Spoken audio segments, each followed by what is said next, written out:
बांग्लादेश में शेख हसीना का जो तख्ता पलट हुआ है, उस पर राहुल गांधी ने विदेश मंत्री एस जयशंकर से सीधा सवाल किया है कि क्या इसके पीछे विदेशी ताकतों की साजिश थी। जाहिर सी बात है, राहुल गांधी यहां पर चाइना और पाकिस्तानी आईएसआई की सांठगांठ की बात कर रहे हैं। और राहुल गांधी ऐसा क्यों कर रहे हैं? क्योंकि राहुल गांधी ने यह चेतावनी आज नहीं, 4 साल पहले दी थी। याद कीजिएगा दोस्तों, जब देश कोरोना की लहर में कहीं ना कहीं जकड़ा हुआ था, उस दौरान सदन के अंदर राहुल गांधी ने चेतावनी दी थी। दिलचस्प बात यह है कि जब राहुल गांधी ने विदेश मंत्री एस जयशंकर से सीधा सवाल किया कि जो बांग्लादेश में हुआ, क्या उसके पीछे विदेशी ताकतों की साजिश है, तब विदेश मंत्री के पास इसका कोई सीधा जवाब नहीं था। आज जो बांग्लादेश में हो रहा है, वो भारत के लिए बहुत चिंताजनक है दोस्तों।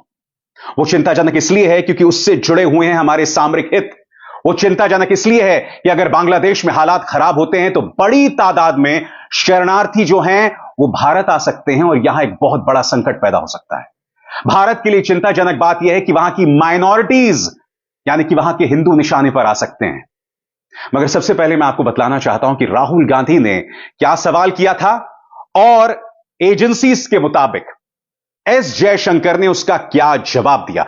यह सवाल क्यों जरूरी है, मैं आपको बतलाने वाला हूं। सबसे पहले राहुल गांधी ने क्या पूछा, सरकार ने क्या जवाब दिया। सूत्रों के मुताबिक राहुल गांधी ने सर्वदलीय बैठक में सरकार से तात्कालिक और दीर्घकालिक रणनीति के बारे में पूछा। राहुल गांधी ने यह भी जानना चाहा कि क्या बांग्लादेश में जो हुआ उसके पीछे विदेशी ताकत है। एस जयशंकर ने क्या कहा कुछ देर बाद, मगर ये तस्वीरें देखिए, आज सर्वदलीय बैठक थी। जी हां, इसमें राहुल गांधी भी थे, सामने विदेश मंत्री बैठे हुए हैं। इस बैठक में आम आदमी पार्टी को नहीं बुलाया गया, जिसको लेकर संजय सिंह पार्टी के सांसद खासे नाराज थे। सर्वदलीय बैठक। अब राहुल गांधी का सीधा सवाल था कि क्या इसके पीछे विदेशी ताकतें थी। जाहिर सी बात है, राहुल गांधी यहां चाइना और पाकिस्तान की साठगांठ की बात कर रहे हैं। जवाब में एस जयशंकर क्या कहते हैं आपके स्क्रीन पर। विदेश मंत्री एस जयशंकर ने सर्वदलीय बैठक में सरकार का पक्ष रखा। उन्होंने राहुल गांधी के सवाल के जवाब में कहा, बांग्लादेश में बदलते घटनाक्रम पर सरकार नजर बनाए हुए है। यह भी बताया कि पाकिस्तान के एक राजनयिक ने सोशल मीडिया पर आंदोलन की तस्वीर वाली डीपी लगाई थी, जिसके बारे में जानकारी जुटाई जा रही है। भारत सरकार ने सर्वदलीय बैठक में बताया कि हम बांग्लादेश के हालात पर पूरी नजर बनाए हुए हैं। सरकार ने बताया कि अभी बांग्लादेश में 12,000 से 13,000 भारतीय हैं। हालांकि देश में स्थिति इतनी भयावह नहीं है कि अपने नागरिकों को वहां से निकालना पड़े। सरकार ने बताया कि कुल 20,000 लोग फंसे हैं। इनमें से 8,000 छात्र वापस भारत आ गए हैं। 20,000 लोग फंसे हुए हैं, 8,000 छात्र वापस आ गए हैं। बड़े पैमाने पर वहां भारतीय हैं जो अपने बिजनेस इंटरेस्ट के चलते काम कर रहे हैं। बांग्लादेश से इस वक्त कई चिंताजनक तस्वीरें सामने आ रही हैं, जिसकी मैं चर्चा आगे करूंगा। और सबसे शॉकिंग ये, उस पर सार्थक चर्चा करने के बजाय भारतीय जनता पार्टी उस पर भी अपनी घटिया राजनीति कर रही है। कैसे, बताऊंगा मैं आपको। मगर अभी अभी मैंने आपको राहुल गांधी का सवाल सुनाया। राहुल गांधी ने सीधे पूछा विदेशी ताकतों के बारे में। आज से कुछ सालों पहले जब देश कोरोना की चपेट में था, तब राहुल गांधी ने कहा था कि इस सरकार की विदेश नीति की सबसे बड़ी भूल यह है कि अब चाइना और पाकिस्तान साथ आ गए हैं। हमेशा से ही हमारी विदेश नीति का यह लक्ष्य रहा है कि चाइना और पाकिस्तान कभी साथ ना आए, मगर इस सरकार की नीतियों के चलते अब ये दोनों साथ आ गए हैं और यह देश के लिए बहुत घातक है।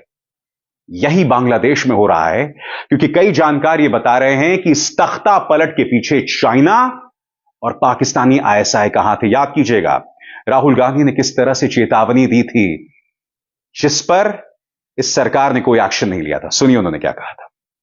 1 second, please. The single biggest, you can ask anybody who understands, the single biggest strategic goal of India's foreign policy has been to keep Pakistan and China separate. This is fundamental for India. And what you have done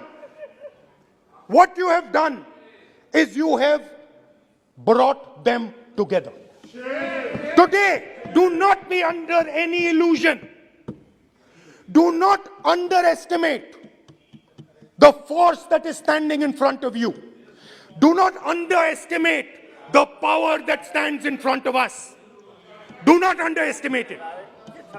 You have brought Pakistan and China together, and this is the single biggest crime that you could commit against the people of India. China has a clear vision, and I can clearly see, without any confusion in my mind, that China has a plan. China has a plan.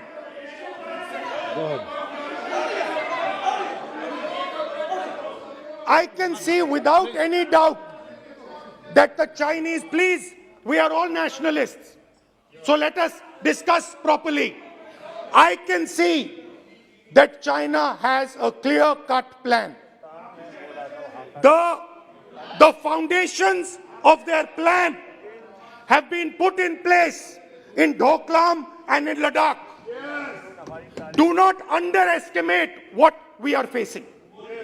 This is a very, very serious threat to the Indian nation. सीधा सा सवाल, शेख हसीना भारत उतरती हैं, और भारत में कहां उतरती हैं? गाजियाबाद के हिंडन एयरबेस में। उनसे मिलने कौन जाता है? राष्ट्रीय सुरक्षा सलाहकार अजीत डोभाल। यानी कि कहीं ना कहीं भारत यह संदेश दे रहा है बांग्लादेश को कि हम शेख हसीना के साथ हैं, मगर इससे नुकसान भी हो सकता है। और कैसे, मैं आपको बताता हूं। क्योंकि अगर भारत यह संदेश दे रहा है कि हम एक भगोड़े नेता के साथ हैं, तो इससे जो हमारे वहां पर इंटरेस्ट है, हमारे हित हैं, उसे नुकसान पहुंच सकता है। जो नया इंतजामिया है, जो नई सरकार है, वो भारत के इस रुख से नाराज हो सकती है। मगर दूसरी तरफ शेख हसीना जो 15 साल से वहां सत्ता में थी, जिनके हाव भाव में एक तानाशाह वाली सोच आ गई थी, इन 15 सालों में उन्होंने भारत के सामरिक हितों का ख्याल रखा है। इसीलिए उनका ध्यान रखना हमारा फर्ज है। तो भारत के लिए दोहरी चुनौती है। मगर यह सवाल तो होना चाहिए ना विदेश मंत्री एस जयशंकर से और राष्ट्रीय सुरक्षा सलाहकार अजीत डोभाल से, कि अगर चाइना और पाकिस्तान साजिश कर रहे थे तो हम क्या कर रहे थे? क्या भारत ने उसके जवाब में अपनी रणनीति नहीं बनाई? अगर वहां जो जमीन पर प्रदर्शन कर रहे थे, और बताया जा रहा है कि वहां पर एक इस्लामिक छात्र शिविर है जिसके पीछे जमात इस्लामी है, और जमात इस्लामी को पाकिस्तानी आईएसआई की फंडिंग मिल रही थी, तो स्वाभाविक सी बात है कि भारत क्या कर रहा था? क्या भारत के गुप्तचर अधिकारियों को इस बात की बिल्कुल भी मालूमात नहीं थी? और क्या इस मुद्दे को लेकर सरकार से सवाल नहीं उठाए जाने चाहिए? मैं आपको दो तस्वीरें दिखाना चाहता हूं, दो बिल्कुल अलग अलग तस्वीरें। बांग्लादेश में हिंसा और आगजनी के बीच अब उपद्रवियों ने अल्पसंख्यक हिंदुओं को निशाना बनाना शुरू कर दिया है। भीड़ चुन चुनकर हिंदुओं को निशाना बना रही है, घरों में आग लगाई जा रही है, दुकानों को लूटा जा रहा है। इस बीच बांग्लादेश के मेहरपुर इस्कॉन मंदिर की तस्वीरें सामने आई हैं। दंगाइयों ने तोड़फोड़ करने के बाद इस मंदिर को आग के हवाले कर दिया है। एक तो यह तस्वीर है। अब यह दूसरी तस्वीर है दोस्तों, यहां पर आप देख सकते हैं कुछ जो मुसलमान हैं वो एक मंदिर के सामने पहरा दे रहे हैं, और आपके स्क्रीन पर यह है नजमुल एहसान का ट्वीट, जो कि पत्रकार हैं बांग्लादेश के। वो ये कह रहे हैं कि एक हिंदू मंदिर के सामने कुछ मुसलमान जो हैं वो पहरा दे रहे हैं। इस वक्त सोशल मीडिया पे कई ऐसी तस्वीरें, कई ऐसे वीडियो वायरल हो रहे हैं जिसमें कई मौलवी ये अपील कर रहे हैं कि हिंदुओं पर निशाना न साधा जाए, यह अपील कर रहे हैं। मगर बांग्लादेश से लगातार ये दो तरह की तस्वीरें आ रही हैं। एक तरफ जैसा कि इस्कॉन टेंपल पर निशाना साधा गया, दूसरी तरफ कुछ ऐसी तस्वीरें जहां मुसलमान वहां के हिंदू मंदिरों को बचाने की कोशिश भी कर रहे हैं। तो ये दो तरफा तस्वीरें सामने उभर कर आ रही हैं। मगर भाजपा क्या कर रही है? इस पर भी राजनीतिक रोटियां सेकने की कोशिश कर रही है। आपके स्क्रीन पर यह है राम कदम, भाजपा के नेता हैं। अब उन्होंने उद्धव ठाकरे पर हमला बोल दिया है कि वहां पर हिंदुओं को निशाना बनाया जा रहा है, मगर उद्धव ठाकरे खामोश हैं।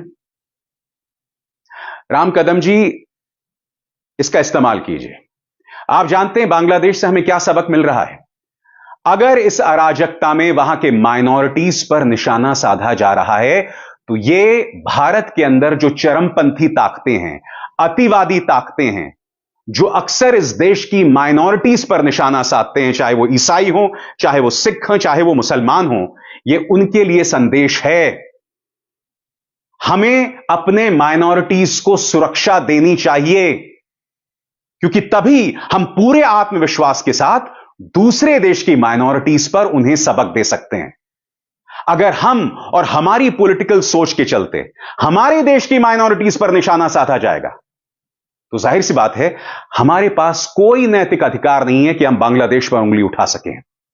हमें पहले अपने गिरबान में भी झांक कर देखना पड़ेगा। लिहाजा बहुत जरूरी हो जाता है राम कदम जी, और यह नसीहत भाजपा और उनके तमाम कट्टरपंथी नेताओं के लिए, टी राजा सिंह जैसे कट्टरपंथी नेताओं के लिए, जो गली गली जाकर मुसलमानों के खिलाफ जहर उगलते हैं, बहुत जरूरी हो जाता है कि आप देश की माइनॉरिटीज के खिलाफ जहर उगलना बंद करें, ताकि हम बांग्लादेश में जो हिंदू बसे हुए हैं उनकी सुरक्षा के बारे में टिप्पणी कर सकें। क्योंकि फिर पलटकर हमसे कोई कह सकता है कि आप अपनी माइनॉरिटीज के साथ क्या कर रहे हैं।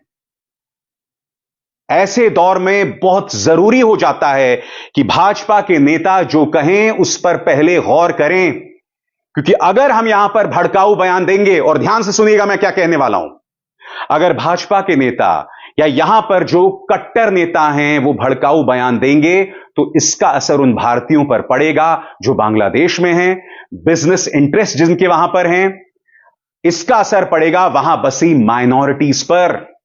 जी हां, अडानी के बिजनेस इंटरेस्ट हैं, प्रधानमंत्री के कई परम मित्रों के वहां पर बिजनेस इंटरेस्ट हैं। सबसे बड़ी बात, जैसे भारत सरकार ने जानकारी दी, वहां कई भारतीय बसे हुए हैं, काम कर रहे हैं, कई हिंदू हैं जो बांग्लादेशी नागरिक हैं। इसीलिए सोच समझकर बयान दीजिए। सिर्फ इसलिए कि आपको महाराष्ट्र, झारखंड और हरियाणा में चुनाव जीतना है, इसका मतलब यह नहीं कि बांग्लादेश पर अनर्गल बयानबाजी करते रहिए। बाज आइए उससे। उसका असर हमारे जो भारतीय वहां बसे हुए उन पर पड़ेगा, उन हिंदुओं पर पड़ेगा जो इस वक्त बांग्लादेश में हैं। बाज आइए इस तरह के बयानों से। सबसे बड़ी बात, इस वक्त बांग्लादेश में जो नई सरकार है, नई व्यवस्था है, उससे संवाद कायम करने का जरिया भारत सरकार को ढूंढना पड़ेगा। उनसे संवाद कायम करना पड़ेगा, उन्हें कहना पड़ेगा कि हम आपके हित में हैं, क्योंकि अगर भारत ऐसा संदेश नहीं देगा तो उसका नुकसान हमें पड़ेगा। हमें समझना पड़ेगा दोस्तों कि चाइना और पाकिस्तान की क्या साजिश है। गौर कीजिएगा श्रीलंका में क्या हुआ। श्रीलंका में भी जो कुछ हुआ है उसके पीछे चाइनीज साजिश को नकारा नहीं जा सकता। चाइना में लोकतंत्र नहीं है, वो नहीं चाहता कि किसी भी देश में लोकतंत्र रहे। लिहाजा बहुत जरूरी हो जाता है कि हम चाइनीज साजिश का पर्दाफाश करें, मगर सलीके से। दूसरी तरफ बांग्लादेश में कई लोग हिंदी समझते हैं। आप जिस तरह से बांग्लादेश के गांधी यानी मुजीबुर रहमान की मूर्तियों को तोड़ रहे हैं, इससे पता चल रहा है कि आंदोलन में अब किन लोगों का दबदबा हो गया है। ये वही लोग हैं जिन्होंने मुजीबुर रहमान को उनके घर पर मौत के घाट उतार दिया था। ये वही लोग हैं जिन पर कानूनी कार्रवाई नहीं हो गई और वो बच गए थे। उन पर कभी भी कानूनी गाज नहीं गिरी। आज उसी विचारधारा से जुड़े लोग शेख मुजीबुर रहमान की मूर्तियों के गले को तोड़ रही है, उनकी मूर्तियों को छिन्न भिन्न कर रही है, और यह अपने आप में बहुत दुखद बात है। इन तस्वीरों के बारे में मैं सिर्फ इतना कह सकता हूं कि जो लोग अपने इतिहास को भूल जाते हैं, अपने ऐतिहासिक पुरुषों को भूल जाते हैं, उनकी तौहीन करते हैं, उनका भविष्य सिर्फ अंधकारमय रहता है। यह ना भूलें कि मुजीब बांग्लादेश के गांधी थे। उनकी वजह से बांग्लादेश वजूद में आया था। एंड ऑफ कोर्स, कौन भूल सकता है स्वर्गीय इंदिरा गांधी को? कौन भूल सकता है उनके योगदान को, जिसके चलते बांग्लादेश आजाद हुआ था और पाकिस्तान तो फाड़ हुआ था। इसीलिए ना मुजीब को भूला जा सकता है, ना उनका अपमान किया जा सकता है, और ना इंदिरा गांधी के योगदान को। मैं आपको एक क्लिप दिखाना चाहता हूं दोस्तों। 1971 जब बांग्लादेश आजाद हुआ था, जब बांग्लादेश बना था, जब पाकिस्तान दो फाड़ हुआ था, देखिए किस आत्मविश्वास से, बगैर अमेरिका से डरे हुए इंदिरा गांधी क्या कह रही हैं। The present reality is that a new country, a new state has come into being. Its name is Bangladesh. We were told by all the countries that they were doing everything possible to help towards a peaceful solution. तो जो लोग इंदिरा गांधी को गाली देते हैं वो इस फर्क को देखिए। इंदिरा गांधी के सामने पाकिस्तान था, चाइना था, और सबसे बड़ी बात अमेरिका, उसके जंगी बेड़े हमारे समुद्र तक पहुंच गए थे, मगर वो औरत डरी नहीं। और दूसरी तरफ आज मौजूदा सरकार को यह भी नहीं पता चला कि कब तख्ता पलट हो गया। जी हां, हम उसको लेकर भी जवाबदेही तय नहीं कर पा रहे हैं। यह फर्क है उस वक्त के निजाम और आज के दौर में। लिहाजा जो लोग इंदिरा गांधी को गाली देते हैं, कम से कम वो उस दौर को याद कर लिया करें। मैं एक बात स्पष्ट कर दूं, बांग्लादेश को लेकर भारत सरकार का जो भी कदम होता है मैं उसके साथ हूं, मगर गलती की कोई गुंजाइश नहीं है। और अगर हमने कोई गलती की है तो उसे स्वीकारें और उसे आने वाले पल में ना दोहराएं। अभिसार शर्मा को दीजिए इजाजत। नमस्कार।